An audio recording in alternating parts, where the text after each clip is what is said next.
உயிர்த்தெழுந்த இயேசு கிறிஸ்துவின் வல்லமை ஊழியங்கள் வழங்கும் வசனப் பெட்டகம். இயேசுவே கர்த்தர். இயேசுவையே தேவன் ஆண்டவரும் கிறிஸ்துவுமாக்கினார். இயேசுவே ராஜாதி ராஜா, கர்த்தாதி கர்த்தா. கிறிஸ்துவே மரித்தோர் மேலும் ஜீவனுள்ளோர் மேலும் ஆண்டவர். கிறிஸ்துவே போதகரும் ஆண்டவருமாயிருக்கிறார். வசனப் பெட்டகத்தின் இன்றைய தின கருப்பொருள்: நான் உனக்கு போதிப்பேன். நீ பேச வேண்டியதை உனக்கு போதிப்பேன். போதித்தலை குறித்ததான வேத வசனங்களை பார்க்கலாம்.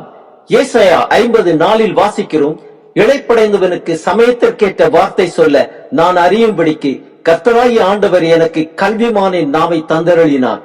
காலைதோறும் என்னை எழுப்புகிறார். கற்றுக்கொள்ளுகிறவர்களைப் போல் நான் கேட்கும்படி என் செவியை கவனிக்க செய்கிறார். சங்கீதம் 143:10 வாசிக்கிறோம்: உமக்கு பிரியமானதை செய்ய எனக்கு போதித்தருளும். நீரே என் தேவன்.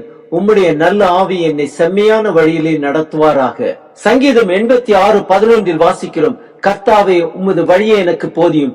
நான் உமது சத்தியத்திலே நடப்பேன். நான் உமது நாமத்திற்கு பயந்திருக்கும்படி என் இருதயத்தை ஒருமுகப்படுத்தும். சங்கீதம் 119, 124 வாசிக்கிறோம்: உமது அடியேனை உமது கிருபையின்படியே நடத்தி உமது பிரமாணங்களை எனக்கு போதியும். சங்கீதம் 25:4-5 வாசிக்கிறோம்: கர்த்தாவே, உம்முடைய வழிகளை எனக்கு தெரிவியும். உம்முடைய பாதைகளை எனக்கு போதித்தருளும். உம்முடைய சத்தியத்திலே என்னை நடத்தி என்னை போதித்தருளும்.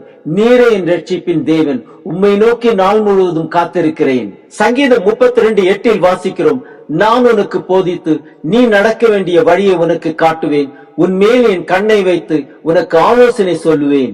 சங்கீதம் 119, 102 வாசிக்கிறோம்: நீர் எனக்கு போதித்திருக்கிறபடியால் நான் உம்முடைய நியாயங்களை விட்டு விலகேன். மார்க் 13:11 வாசிக்கிறோம்: அவர்கள் உங்களை கொண்டு போய் ஒப்பு கொடுக்கும் பொழுது நீங்கள் என்ன பேசுவோம் என்று முன்னதாக கவலைப்படாமலும் சிந்தியாமலும் இருங்கள். அந்த நாளிகையிலே உங்களுக்கு எது அருள் செய்யப்படுமோ அதையே பேசுங்கள். ஏனெனில் பேசுகிறவர்கள் நீங்கள் அல்ல, பரிசுத்த ஆவியே பேசுகிறவர். யோவான் 14:26 வாசிக்கிறோம்: என் நாமத்தினாலே பிதா அனுப்ப போகிற பரிசுத்த ஆவியாகிய தேற்றரவாளனை எல்லாவற்றையும் உங்களுக்கு போதித்து நான் உங்களுக்கு சொன்ன எல்லாவற்றையும் உங்களுக்கு நினைப்பூட்டுவார்.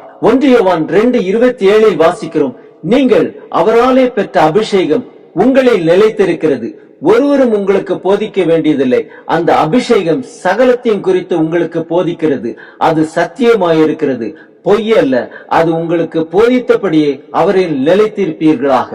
எபிரேயர் 13:7 வாசிக்கிறோம்: வேத வசனத்தை உங்களுக்கு போதித்து உங்களை நடத்தினவர்களை நீங்கள் நினைத்து அவர்களுடைய நடக்கையின் முடிவை நன்றாய் சிந்தித்து அவர்களுடைய விசுவாசத்தை பின்பற்றுங்கள். கொலோசியர் 3:16 வாசிக்கிறோம்: கிறிஸ்துவின் வசனம் உங்களுக்குள்ளே சகல ஞானத்தோடும் பரிபூர்ணமாக வாசமாயிருப்பதாக. சங்கீதங்களினாலும் ஞான பாட்டுகளினாலும் ஒருவருக்கொருவர் போதித்து புத்தி சொல்லிக் கொண்டு உங்கள் இருதயத்தில் கர்த்தரை பக்தியுடன் பாடுங்கள். நீதிமொழிகள் 4:11 வாசிக்கிறோம்: ஞான மார்க்கத்தை நான் உனக்கு போதித்தேன், செவ்வையான பாதைகளிலே உன்னை நடத்தினேன். ஆம், பரிசுத்த ஆவியாகிய தேற்றரவாளனே எல்லாவற்றையும் நமக்கு போதித்து கிறிஸ்து சொன்ன எல்லாவற்றையும் நமக்கு நினைப்பூட்டுவார். அந்த மெல்லிய சத்தத்தை அனுதினமும் கேட்டு நடப்போமா?